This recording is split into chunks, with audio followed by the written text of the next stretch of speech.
All right, thanks, Mika. And putting your needs first, that can be really tough for caregivers. And in our Aging Well segment today, we're talking about ways to reclaim balance while attending to others. And joining us early this morning, we're joined by Dave Nassaney. Dave, thank you so much for coming in this morning. Pleasure. You're visiting us. Yeah. You know, you're an author, you're also a public speaker, but you are also a caregiver. I am. You know, and we want to talk about caregiving and that actually putting your needs first, because I think a lot of people, they don't really plan on being a caregiver. I think based on circumstances, they're actually kind of put into that position. I know that was the story for my mom. What's your story? Well, it's the same thing, you know, it's not on our resume, but 21 years ago I became a caregiver to my beautiful wife, Charlene. She suffered a massive stroke, left her severely speech impaired, paralyzed on the right side. And in that moment I had something in common with Henry Winkler, the Fonzie, Dwayne "The Rock" Johnson, Hillary Clinton, and Queen Latifah, all caregivers. So now I host a popular iTunes podcast, the Caregiver's Caregiver Radio Show. Okay. And I also am a best-selling author, wrote my third book. It's My Life Too, Reclaim Your Caregiver Sanity. And I've been doing, on my National Book and Media Tour, appearing on shows just like this, about Wonderful. 17 so far. And I'm just sharing my story, and I was even speaking at Harvard with Suzanne Summers. No kidding. How to prevent your loved one's illness and disease from actually killing you. Yeah, and I actually watched that on YouTube. Really? Yeah, so that was really neat. neat. So what do we have here today? We have an array of things, an assortment of things right on the table. We'll get to that. I just wanted to share that of the 65 million caregivers who actually are unpaid in the U.S., about 30% of them will actually die before their loved ones do. And the ones that don't die, you know, the lucky ones, they will actually become sicker than their loved ones, needing a caregiver of their own. It's just a sad situation. Caregivers make a lot of mistakes. But what are those mistakes that they make? I'm glad you asked. Okay. The first biggest mistake that caregivers make is they don't know how to put their needs first. Now, anytime we go on an airplane, right, the airlines tell us in the event of an emergency, an oxygen mask will fall. Put your mask on first before you help your loved ones with their mask. What an amazing metaphor for all of life. Take care of you first, not out of selfishness, but out of survival. And some people just put their needs on the back burner because they're caring for someone else. They can't help it. That's how we're wired.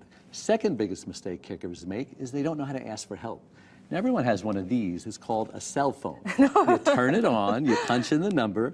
Hello, Mom, I need help. Grandma's driving me crazy. Call your brother, call your sister, call your wife's ex-husband, call anybody, but get over that silly notion that if you can't do it all by yourself, you're a failure as a caregiver. That attitude will kill you. Okay. And the third biggest mistake is allowing undeserved guilt to affect your decisions. Now, there was a show way back, it was about a caregiver caring for his elderly father in the junk business. Okay. It was called Sanford and Son. Oh, yes! Well, Fred Sanford was notorious for guilting his son Lamont into doing stuff, so harebrained schemes, and that was undeserved guilt. And it went something like this: oh, it's the big one. It's the big one, son. No, really, Elizabeth, I'm coming for you, honey.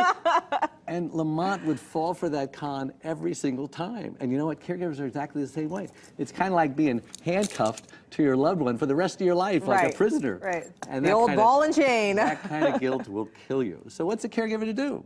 Well, they're to care. The C stands for communicate with your friends, okay? Caregivers need a life outside of caregiving. Don't isolate yourself. The A stands for ask for help and be specific. A lot of people have help offered to them and they actually turn it down. Don't do that. The R stands for rest. Caregivers need 8 hours rest every single night. Sure. The average caregiver gets 2 or 3. I can't survive on 2 or 3 hours, can you? No, not at all.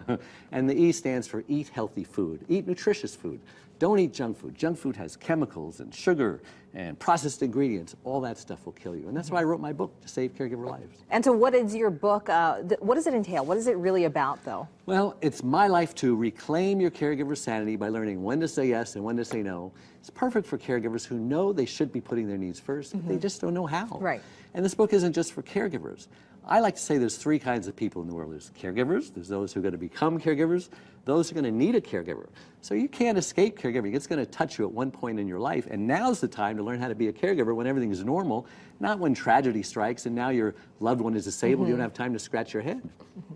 Don't be the victim. Don't be taken advantage of. Put your priorities or put your needs, as a priority as well as the person that you're taking care of. That's my goal, to raise awareness that caregivers are dying and that we need to save caregivers' lives.